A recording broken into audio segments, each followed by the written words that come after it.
All right, welcome back. Episode 2, Imaginary Time. Let it all happen. Ruminating. Just getting familiar. As usual, joined with. Oh, sorry. Did I cut you off? No, I was just gonna ask, what is that opening? What is the opening? Yeah. I don't know. It's an original theme by John Bryan.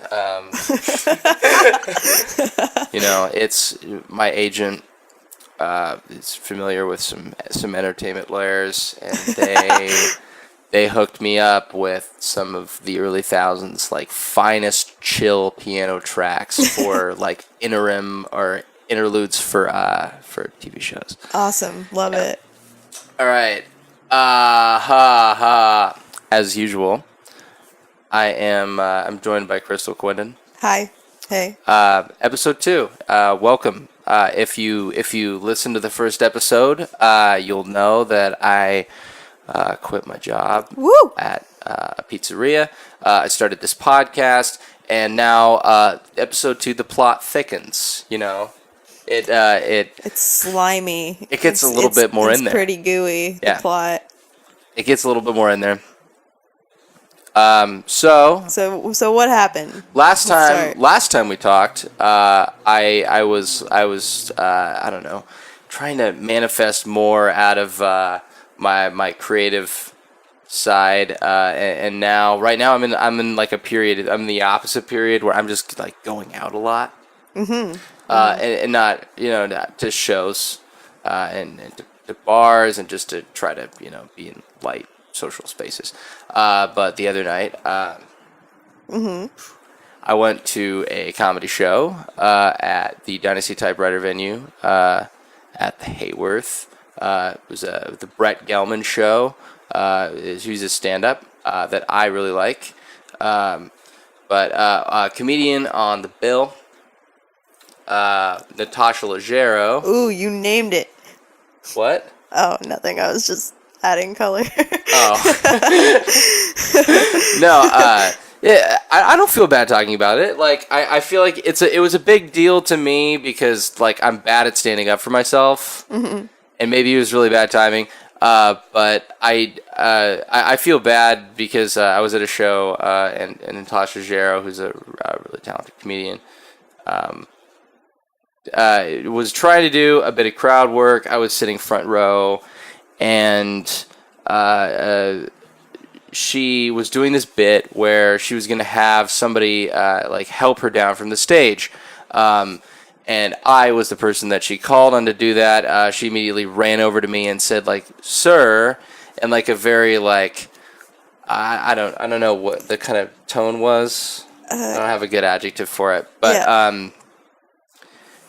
It made me feel a little singled out, and in a public forum, I felt like a narrative was kind of being pushed on me of maybe this anti-patriarchal bit of somebody helping somebody do something came into play, and I felt comfortable having that pushed on me. Well, and let's go back a little bit more for the people that don't know. You felt uncomfortable with being called sir. Yeah. Because I'm not. I'm a genderqueer person, who deals with that every day, going into a cafe and being "Oh, hello, sir. You're next. What can I get for you?" Yeah. And it's just constantly this fucking sir is for certain non-binary people is a fucking brand. Yeah. Of just fuck. All right, cool. So you sirred me. Yeah. All right. Yeah. Tight. Normally this would I don't know, this would do something for somebody's ego. Yeah, I don't know. It's the assumed default of this gendered respect. Right. That's towards kind of straight cisgendered men. Yeah. Right. Yeah. Which I am not, and often get mistaken for. Yeah. Maybe not the straight part, but the cis part. Yeah. Yeah, so I don't know. It was just a weird, awkward moment. I was very high in a theater trying to watch a comedy show. Yeah. This thing happened. I felt like I needed to say like, oh no, this is actually how I feel, and maybe I stepped on her bit. But and I do feel bad doing that. But I don't really feel bad having to, I don't know, assert myself. Yeah. Well, because I wasn't there, so right. Yeah, Crystal wasn't there with me. I was just there by myself. Yeah. But I know that you were really concerned after the fact about whether or not you had done the right thing in like correcting her in that in just in a to tell the public truth forum. Yeah. Just to feel comfortable. Yeah. And I know that you were really concerned about that, and that was a little concerning because people always want to talk about how like trans and queer people should feel empowered to be open, and that, you know, we should be correcting people in these things just to make them feel recognized and not alienated. Yeah, and it was like a really alienating moment for you to feel comfortable like telling somebody like, hell yeah. no sir, like please don't. Please don't say that. And I put up with this all the time from friends, from coworkers, from other comedians, from everybody, and for some reason it just kind of smacked down right there, and I'm just like, okay, cool, this is my fucking moment, I guess. Or whatever. You know, I don't, oh god. I felt bad about it, but well, and what made you feel alienated? She said something to you, right? What? Oh, way to lose the crowd or something. Oh, yeah. Is that what you meant? Yeah. Yeah. Yeah, she said, way to lose the crowd, some momentum or something. And yeah, I mean, I guess there's a flow of the joke, but like, what do you expect people to put up with in certain performance spaces? Like, do we think that like even like discrimination is performative now? Like, are we able to do that and then be able to blame somebody and call them an asshole for like not riding with it? And the simple fact that like you don't know her jokes, like, right? Like you don't know how you're supposed to respond. That's like it's not like a knock knock joke where somebody says knock knock and you say who's there. Right. Like, it's not a street joke. No. The expectation of the joke is that people fall within this binary of a reality that doesn't really exist. Right. And I don't know, it seems like she was offended by it. Yeah, she definitely rescinded. Mm-hmm. So there was a moment where she asked me like what the correct thing was, and I said it. And then I didn't even get listened to. Was the funny thing. Mm-hmm. Yeah, because she continued to call you sir. Right. No, she called me him. Like kept doing that, and that was not right. And I definitely felt like, oh, cool. Well, there was this moment where I tried to just very quickly insist that like, hey, I'm not a man. I'm genderqueer, and. Yeah. And that's not how it is. It's really simple concept though. Here's it, the quick little routine that you have to do. They, them, run your pronouns. Yeah. And then even, just after that, it was just like, nope, I didn't really listen to you. I'm still calling you sir and him. And when she got back on stage after doing a little bit more crowd work, she said something like, I'm scared of him. Like, I'm not going to call on him. Like, and it's like, what the fuck? Like, you're scared of me, which is why you're mad. Yeah. That seems a little weird. Yeah. Yeah, no, it was definitely an inappropriate response to like somebody genuinely wanting to feel recognized. Yeah. And yeah, I was pretty alarmed to hear it. Like, you want to believe that creative spaces are going to be fun and inclusive and accepting of everybody, especially when that's what that whole scene is about, is feeling accepted in your weirdness. Art is really cool because you get to make any presentation view that you want to for your message. It's about unconventionality, Yeah, but more importantly, like you can say, whatever you want, and do it in a way that you find to be like an interesting lens.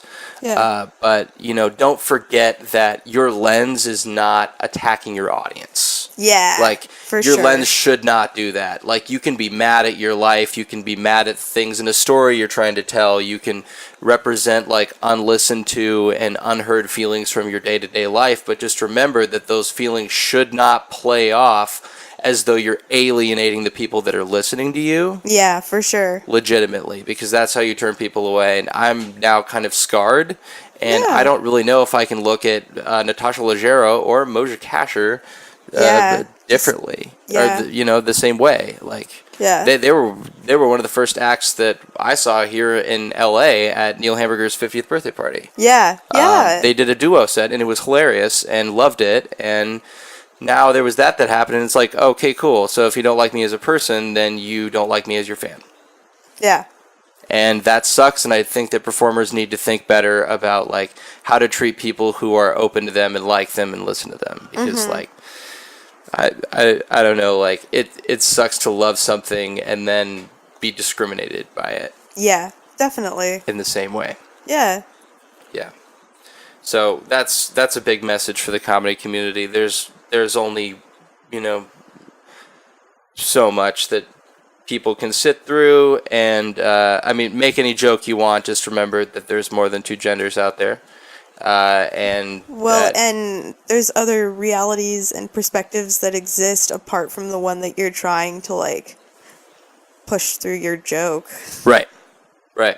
Yeah. Exactly. Yeah.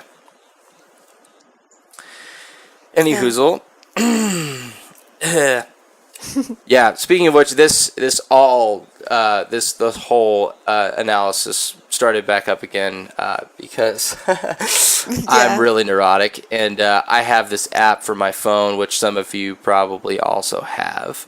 It's for Instagram, and you can tell like when people unfollow you and when people like do shit to your profile, like when they block you and you don't know and you just like lose a follower. It's like, what the fuck just happened? Like I'm frantically going through my followers list trying to figure out who it out. It like does the whole shit for you. Yeah. And it's so awesome. Because I feel like I tell everybody this, but I'm a target for business accounts to follow and then unfollow after 3 days. It always happens to me. It's like some, vintage clothing store, boutique, or art seller or something will follow me, and then, they'll unfollow me. Even if I follow them back, even if it's a follow for follow, they're clout riders. I'm trying to beat them. At their own game. Right. I hate this shit. Nobody's going to use my fucking clout for anything except for liking me and then, like, like connecting as a person. Yeah. Like, yeah. I'm not going to play that game. Yeah, but your totally healthy, not neurotic at all app helped you find out what about the situation that you just described. Well, the most horrifying thing I think about it was that I realized that she had tried to block me, and like she didn't even follow me. Like I followed her, and I don't even know if she knew that. Yeah, I don't even know if she knew that. She has like 25,000 followers. Something, a stupid amount. Number. Yeah. And fuck. She blocked you. Yeah. Well, it tells me that, and I like clicked on the button and said Natasha Leggero tried to block you, and it was like, whoa, that's so weird. Like, why would you? How would you find me? Yeah. Like I was just sitting front row to show. Like I have a denim shirt. Like, yeah. You wouldn't know me. And this was like a day or two after the show, right? Yeah. No, it was the next day. Yeah. Steve Agee had taken a bunch of photos and had sent them to Gelman and to the Dynasty Typewriter venue and stuff, and they all got posted around. I remember liking a few on the different pages, and I think she probably saw me and was just like, oh, this fucking kid. Yeah. Like, you get out of my space. Yeah. Get out of my space, as if you don't want to be a fucking comedian. Yeah. For sure. Yeah. Yeah, no. It's funny. It's so funny and petty how people do that. It just goes to show that no matter what space you're in, like you're always going to meet people that like inevitably let you down. Yeah. Just morally. That's kind of what being queer is like, just walking around like that. Yeah. And, you know, and being like, you know, you do have people that care about you and do understand, but even they slip up. You know, your cashier at Target will slip up, like everybody slips up. Yeah. Yeah, definitely. So. Yeah. I thought it was hilarious, honestly. I felt bad for thinking it was so funny. Yeah, no, it was super funny and super weird. Well, because it's just so outrageous. Like, how? How? Like, yeah. Why? Yeah. Because any other person could probably just be like, I've never interacted with her in my life, but you had this like very personally jarring experience, and then that happens. Like, it's so weird to think that, I don't know, you would be singled out for any other reason other than what happened. Yeah. Yeah. No, definitely. Like, you know, if I had like gone under Twitter. Yeah, and then like started blasted harassing her and like gone on all their photos and been like, "You're such a fucking asshole." Like, yeah.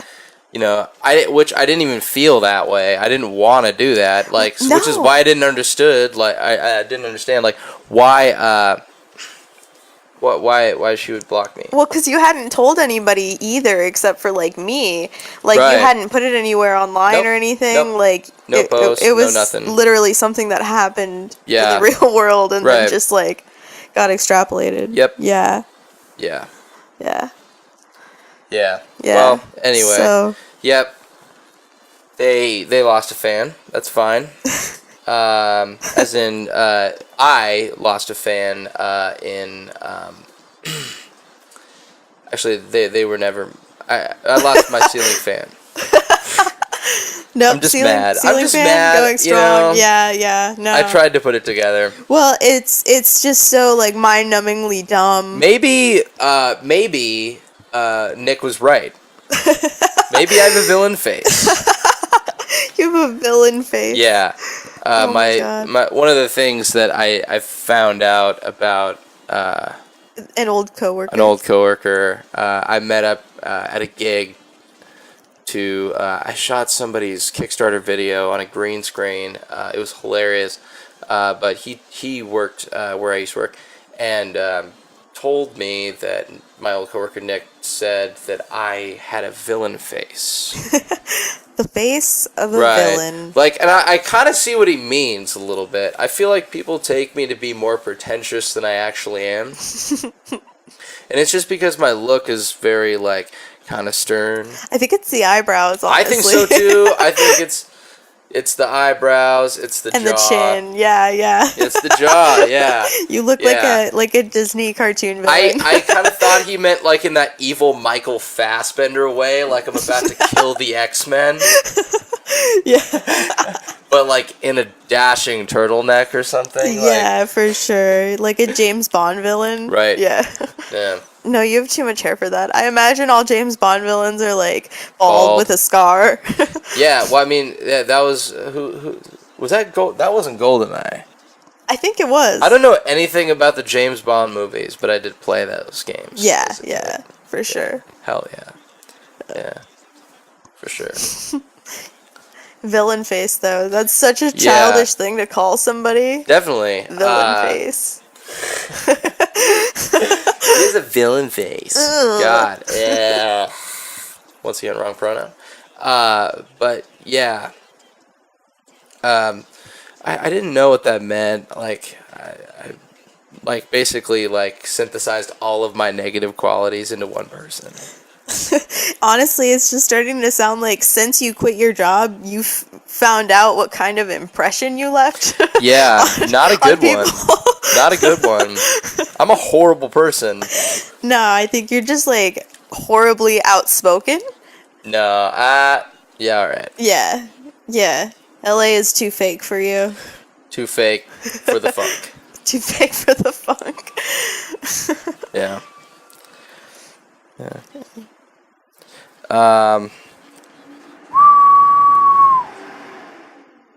Wow. So my mom texted me today.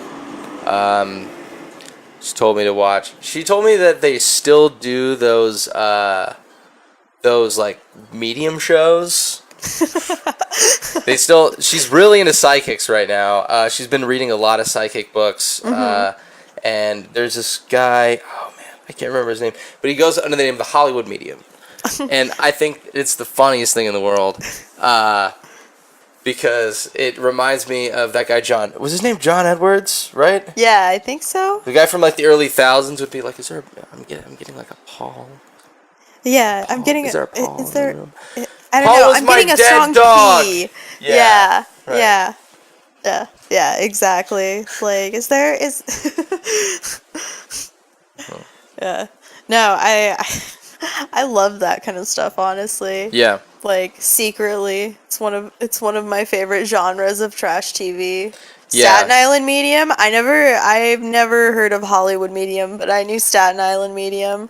She had like really bad highlights and like great gaudy tops. That's awesome. Like JCPenney, Yes. like nightlife shirts. I don't know what it is about LA that like breeds that aesthetic of TV shows. Like Judge Judy. Judge Judy is in the same vein. Yeah, right? yeah. But we don't do Judge Judy out here. We do Caso Cerrado. Caso Cerrado. Yeah, for sure. I just think it's so funny. Like, what was that bit from Crazy Ex-Girlfriend? Was it? No, it wasn't Crazy Ex-Girlfriend. It was Unbreakable Kimmy Schmidt. Oh, yeah. That's right. Where, Jeff Goldblum is, what's his name? Dr. Dave? Yes, the Dr. Dave show. Kind of like Dr. Phil and like the one of her friend, what is it, Cindy? Right? I think Cindy? That's the one. I want to say that that's the right name. Yeah. But they come out on stage. She's gonna get married. Yeah, Cindy McCorney. Yeah, she was one of the Indiana Mole women. Yeah. I love.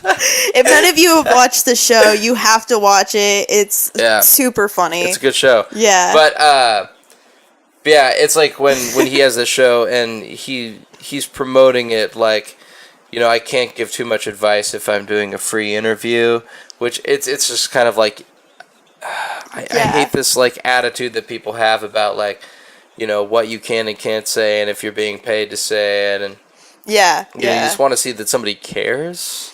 Yeah, for sure. Yeah. Like how a real therapist has not gotten an actual TV show is beyond me.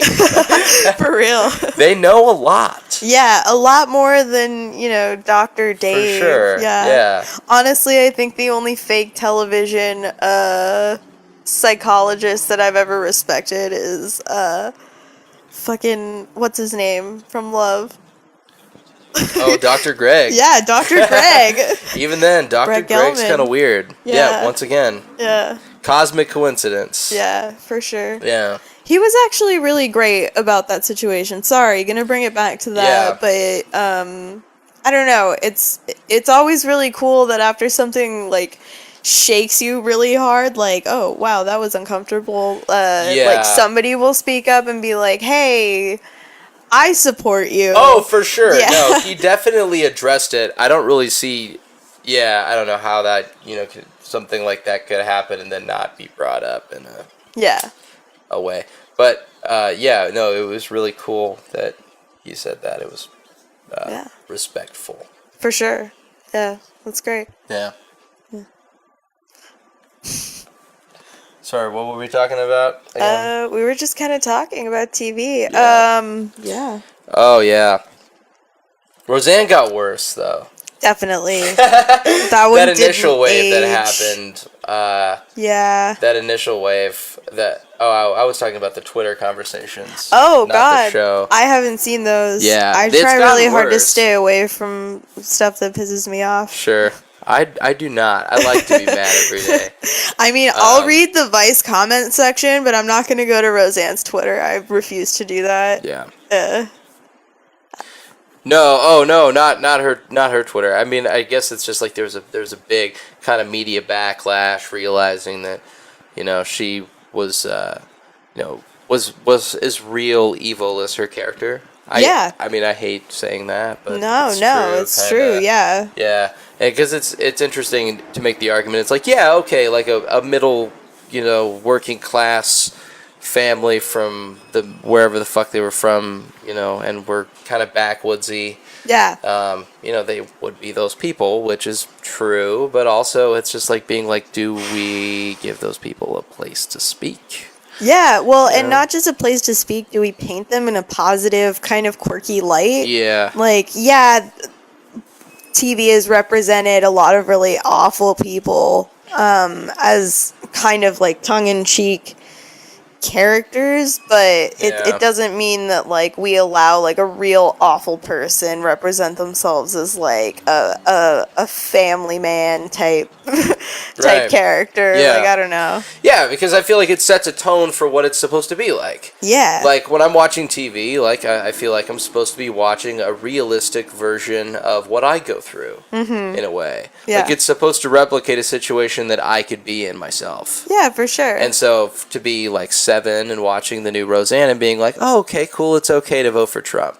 Yeah, it justifies a really weird bone. Yeah. I understand the whole argument that several writers have taken where it's like, okay, these people are getting jobs right now who are huge fans of the show and now it's being brought back. And yeah, like I understand why there are people that are nostalgic about what Roseanne used to be, but also there was a really different time, and she was saying very different things. Yeah, absolutely. Yeah, it's okay, like we've been talking about, it's okay to be disappointed by people that you looked up to or enjoyed at one point. Like if Fresh Prince of Bel-Air came back and, Will Smith was trying to get me to, like, hate gay people. Yeah. Like, that's very different. Like, I watched for Fresh Prince of Bel-Air to feel cool. Yeah. Yeah. I don't know. You loved it. It was awesome and entertaining. And Nick at Night was the best. Yeah. And Roseanne was a part of that lineup at one point when I was growing up. And I remember I remember some of those episodes, and it's about being a family. Yeah. Like that's what the show's about. Yeah. That's why people watch stuff like that. That's why people they watch stuff like The Cosby Show and Full House and all those shows in the 90s were like that. Well, and I think the problem we're seeing so prevalently now is that a lot of those people's points of view came from changed. and not just changed, but they came from a time where, like, I don't know, it was comfortable for them to exist. And now it just isn't anymore because it's so prevalent that people have to speak out against stuff like that. Right. But also people are having a huge issue letting go of those people now that they're not the same thing that they remember. Yeah. It's like the Woody Allen thing. Right. Like, it's getting more and more uncomfortable for people to, like, be open about liking Woody Allen shit. Because, like, we have to start talking about how these negative influences shape our culture. Totally. And what, we can say is okay to do or not to do. Yeah, well, and what we're willing to forgive and excuse. Sure. Just because, like, we admire somebody. And it happens a lot in all aspects of our life. Like, we know plenty of people that forgive and excuse, like, really shitty behavior just from, like, friends that they know. And it just becomes a matter of, like, where you're willing to draw the line of what's acceptable. Like, it's not okay to, like, openly like Louis or, Cosby anymore. Right. Like, because you're vouching for something that's really, like, I don't know.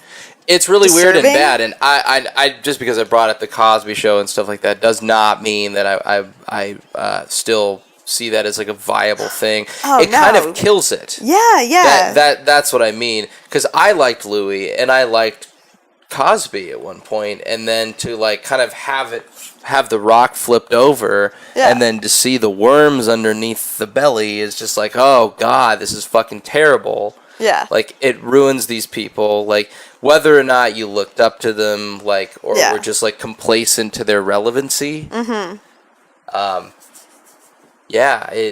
kills it, and, I mean, there have been people that I've liked that people have had really negative things to say, and, and like you were saying, it happens on, in daily life too, with friend groups and just, what people talk about.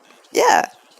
Well, and I don't know. I think it's time people kind of start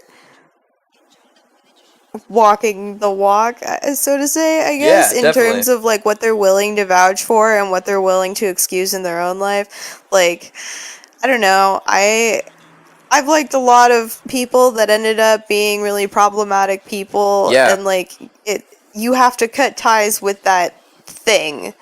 Like, I don't know. You can be honest about having once liked it, but it, like, I don't know, personally it mars things, like you said, for forever in my mind. Like, now I can't really engage with that anymore because it makes me uncomfortable knowing. Right. Yeah. That was something else from that show. Was Gelman showing his he showed all of his photos that he had on tables at his bar mitzvah. Mm-hmm. Whether or not that was a joke, it was a really funny story. To see a couple different people who were, problematic, like Woody Allen. Yeah.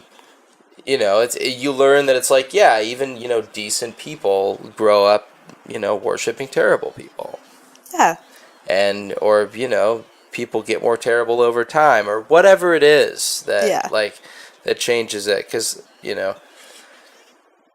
but we have to kind of be vocal about, like, the stuff that we could improve upon.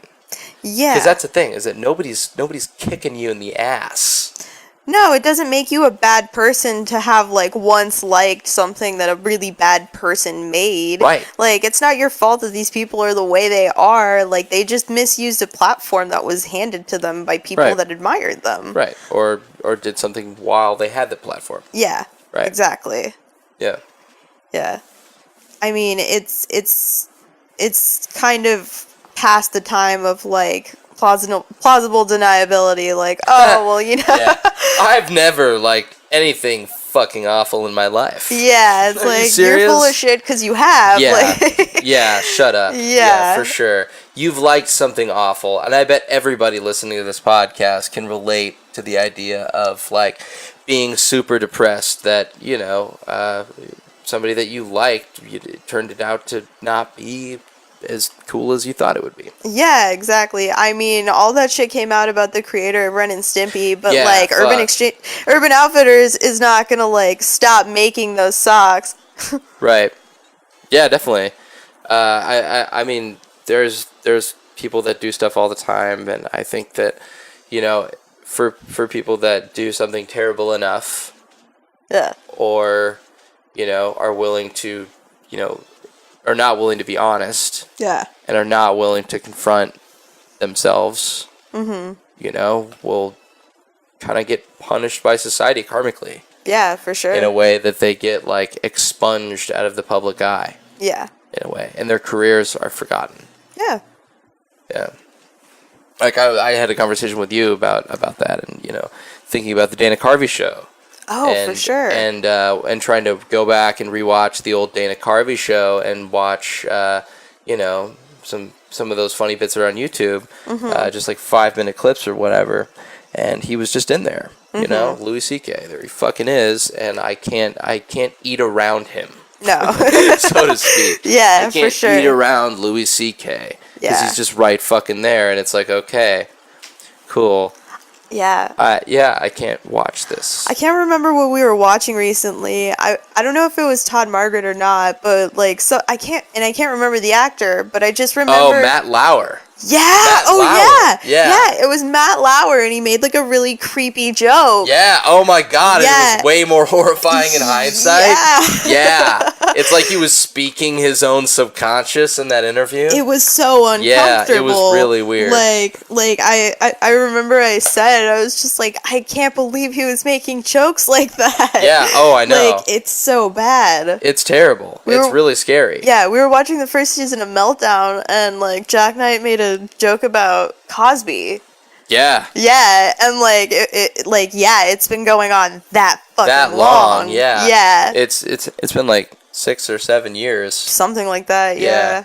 Yeah, it's been going on forever, people. Right. Like, we can't keep ignoring it. But just the buzz is what we were. Yeah. Yeah.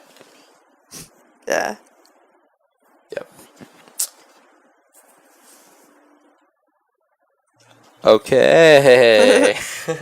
Fire alarm activated. Yeah, no, for sure. We're just like firing through these topics. Yeah. I mean, like, they're not even really topics. No. It's just like Train of thought. Right, yeah. It's kind of a sleepy morning. Right. Afternoon. Yeah. It's definitely 2 in the afternoon. It's 2, yeah. Right. Yeah. Damn. Yeah.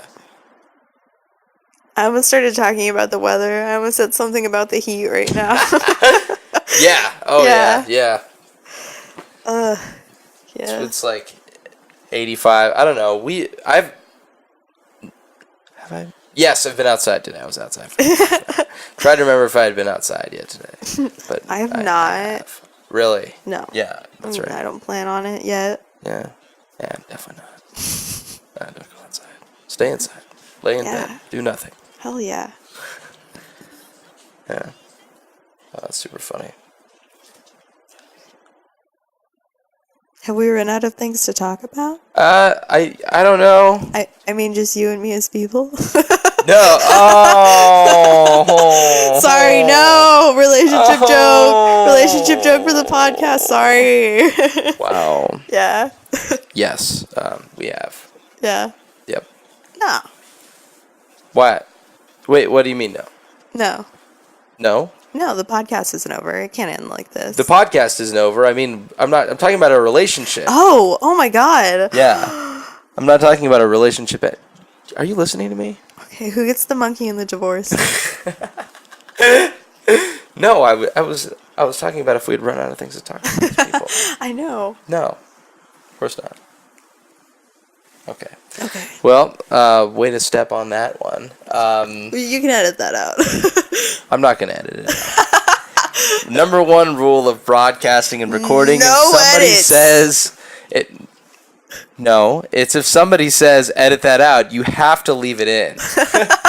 You have to leave it in. Oh no. Yeah. So it's in there.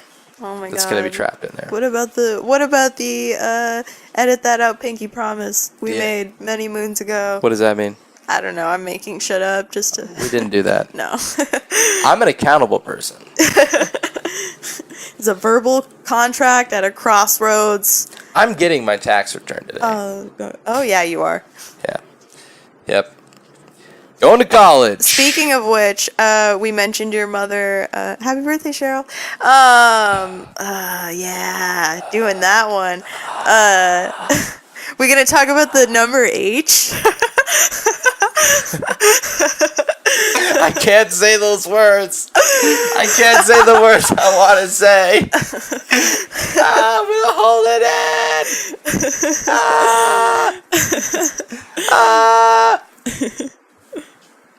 I don't know. I feel like I'm Brought to you by the number H. Yeah, brought to you by the number H. Okay. Now you have to edit all of that out because I brought up your mom.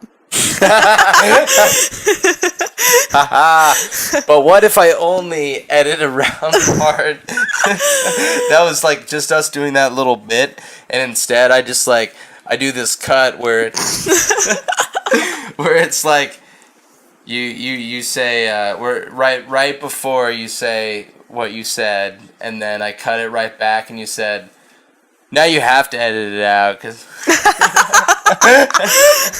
Oh my god, please do. We'll see. Anyway, in more current events, we're shooting a movie next week. That's true. Yeah, we're gonna be in a movie next week. We're gonna be driving a passenger van to an area in Eureka. Mm-hmm. It's called Moonstone Beach. We're gonna be filming a movie with Emmett Casey, a director from LA. Mm-hmm. It's going to be pretty cool. This is our first experience doing a movie. Yeah. It's an indie, but it's still a movie, right? Yeah. Yeah, I see that it's still a movie. Yeah, it's called Drifter. Yes. We'll eventually talk more about it. And hopefully get him on the show too. Yeah. Because I want him. I know he's probably got a funny story about quitting his job. Yeah. Yeah. I mean, I gotta love anybody who maxes out a credit card to make something happen. Yeah, definitely. Yeah, that's really fucking props. Cool. Yeah. I can't even get approved for a credit card. Right. Yeah. I don't even have a California ID yet. Oh, yeah. Yeah. Sick. I mean, still an insured driver. Just let everybody know. Yeah, we're just like on permanent vacation if any cops ask. Right. Yeah. Yep. Yeah. Exactly. No, but yeah, it should be really cool. I'm excited to talk more about that with him. Yeah. Yeah, it's gonna be a lot of fun, honestly. Yeah. What are you most excited for about going to NorCal? Oh God. That's my like terrible interview question. No, it's like me trying to be like. It's a good question because I haven't really spent a whole lot of time out there. Yeah, I've passed through Eureka. I didn't realize it was a place people went to. Yeah, totally. Yeah, but that's that's gonna be cool. It's perfect for the kind of people that like he set our characters to be. Yeah, we're playing crust punks. Yes. We're playing like traveler kids. I'm playing a character named Mort and Christopher. Christopher. What Crystal. up? Christopher. Yeah. Is playing a character named T. Yeah. And yeah, we're like these traveling rainbow kids. We have the drugs. We're cool people. Yeah. And like we kind of dress like those people that you see like sitting down in Berkeley just like smoking weed on the concrete sidewalk. Yeah. That have like been everywhere. Mm-hmm. And they like to camp, and those people hang out over there a lot. Yeah. Yeah. There's sure. a lot of like little crews that come through. It's lots of parks. Yeah, it's this costume that made me realize I would not look good with a nose ring. Yeah. Wow. Okay. Yeah. Okay. I'm not into it. Interesting. Not into it. No. Yeah. It fits the character, but I'm not into the look. I don't know if it's you. No, it's not. Yeah. I don't really do the tattoo and piercing thing. Me either. I don't have any tattoos or piercings. I've been seeing people like posting silly tattoos forever. Yeah. And getting them around me, but I've never had a solid enough like thought. Yeah. For one. Yeah. Yeah. Yeah, I don't know if it's necessarily for any like valid reason other than I don't do needles. I'm not down with needles. Hey, fear is definitely a reason to not do something. I'm not afraid. I have a healthy respect of needles, which is why I stay away from them. Sure. Yeah. Yeah, okay. That's me wimping out of saying I'm afraid. That's fine. I mean, like, it's better that than like get a Jigglypuff Pokemon dildo tattoo. Honestly, I would regretting it. I would totally get a beer dog tattoo if I wasn't so afraid. Yeah, what's with you in that idea? Because it fits. Evan described me as a beer dog the other day, and I love it. Like, it sort of reminded me of, like, Poochie from The Simpsons. Yes, exactly who I was thinking. Exactly. Yeah, Poochie. Yeah. Fucking beer dog. Yeah, beer dog. Yeah, Spuds McKenzie. Yeah. Right. I dig it. I live that lifestyle. The Marlboro Summer Bash. Yeah, sponsored by PBR. Right. Hosted by Beer Dog. Hosted by Beer Dog. Crystal Quinden. Look out, Beer Dog Fest 2019. Doing it next summer. I'm not going to get to it this summer.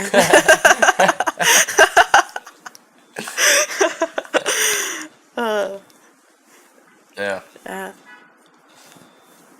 Everybody's on their way to Coachella. Yeah.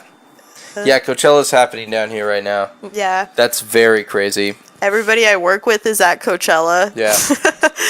For sure. Yeah. Working, though. Yeah. Yeah. I wonder how much like dyed, sun-bleached, like rawhide material is currently inside that festival. So much fringe. A lot of fringe. All the fringe. So fringe for life. Yeah. They're so fringe. And a lot of questionable, like, native patterns. Yes. For definitely. Sure. Yes. That's usually common with those types. Mm-hmm. Yeah. Yeah. It's like questionable native pattern. Yeah. Barely any clothes. But that's alright. It's whatever. It's hot as fuck out there in the Yeah, Coachella. no, I'm not judging that. I'm just like talking about looks. Yeah. And then I was gonna say, and then like a T-shirt that just says like Grand Rapids, Michigan. Yeah. Yeah. Butte, Montana. Right. 'Cause, yeah, there's 3 types. There's like the fake hippie, Yeah. the hipster type. Then there's the, you know, kind of normcore music festival like T-shirt that's like, you know, it says like, you know, blah blah blah Auto Works or Yeah. you know, for Grand sure. Rapids, Michigan. And then there's, you know, the person who's like freaking out with body paint. Yeah, for sure. Like they showed up in a PVC skirt. Yeah. Right. No. Yeah. No, for real. Wow, this episode is roaring. Yeah. Brought to you by yeah. the letter H. 4. The number H. Brought to you by the letter 4 and the number H. Yeah. For sure. We should never explain what that is. Oh, no, definitely not. No. Yeah. Yeah, definitely. Yeah. Well, yeah. I mean, this is, This has been riveting. yeah, this is good. Yeah. This is good. We're getting further along. Yeah. You know. This one might not be a whole hour. No, But this is a shorter one. yeah. But we're getting through this. Like it's the stall before the storm. Yeah. You know, if you've ever really like gone in a boat or like waited too long in a gas station line, you'd know that you're gonna get to El Dorado, but Yeah. it's gonna take a few more minutes. Yeah, Like, it's that weird pause at the top of Splash Mountain. Right. Yeah. right. Yeah. Yeah, definitely. Yeah, for sure. Yeah. It's like, yeah, it's gonna pick up. Yeah. Yeah. It'll pick up. Hopefully, you're gonna get some cool guests. Yeah. No, the show will be littered with guests, hopefully, in the future. We're just finding reasons to make more episodes. Like, it's not really on a timeline, it's just kind of going to happen Yeah. when it happens. So hang in there. Right. Yeah. So, I mean, look forward to guests and more. This is just, we're talking about stuff that we want to see happen, you know, especially with, you know, what we talked about at the top of the show. Being inclusive, you know. Yeah. Not making anybody feel alienated for being an audience member. You can still be specific with people and not be alienating, you know. Well, and I think it's important just to get that out there. Yeah. It always sucks when those kinds of things happen and you never really know if you should talk about them further. Like, I know that it was kind of a questionable thing for you. Like, you asked, like, should I talk about this? Should I talk about this? Should I not talk about this? Is Natasha Leggero going to hate me for the rest of her life? Like, maybe. Yeah. I'm going to have to live with that, though, and I'm going to have to decide, like, all right, Natasha Leggero hates my guts now. Yeah. So, what do I do? Yeah. No, it's always good to talk about it. Yeah, And for sure. I think it's important. It's just how to provide respect between people. Yeah. You know, it doesn't have to be malicious. It doesn't have to be anything except for, like, healthy. Well, and I think the bigger thing is, like, stop punching down. Yeah. Stop punching down. Yeah. It's easy to punch down. It is. Like, you don't need to. No. Like, meet people's genuineness with empathy. Like, it's you know so what? much easier. Don't shame me for my gender. Shame me for being a dumb piece of shit. Like, I have plenty of character flaws. That is not one of them. Yeah, exactly. Yeah, choose from the list. Yeah. And go for it. For sure. But, yeah. Yeah. Yeah. Yeah. Definitely. All right. Great. Well, I'm proud of you. this is episode 2. The plot thickens. Please look forward to more. Enjoy the alien frequencies happening in the back of this mix as we rock and roll away through to the end of the episode. My name is Evan Main, and with me as always is Crystal Quinden. This has been Imaginary Time. Thank you for listening.